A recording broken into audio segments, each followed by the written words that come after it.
saya rahasia Allah lamun urang boga kabogoh anu geus janji sehidup semati kemudian kabogoh orang dibawa batur deleukeun aya hikmah da ge di satukangeuna ulah sok marah naon hikmahna horenganan stres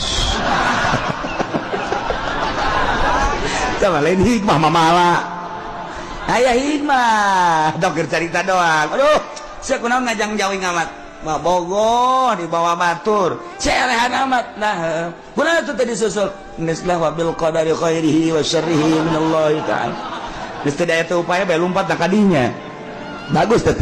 saya mah kumaha Allah bae lang geus takdir Allah pasti aya rahasia di satu kangenan lalaki kos teu boga peler bae nah geus kajeung dah peler mah aya ieu anjeun teu ka mamana ku aing sok dicekelan bae ge peler aja sian teu marah geus moal mah geus aya aturan ti Lauhil Mahfuz na berarti geus luhur ke budak ya luhur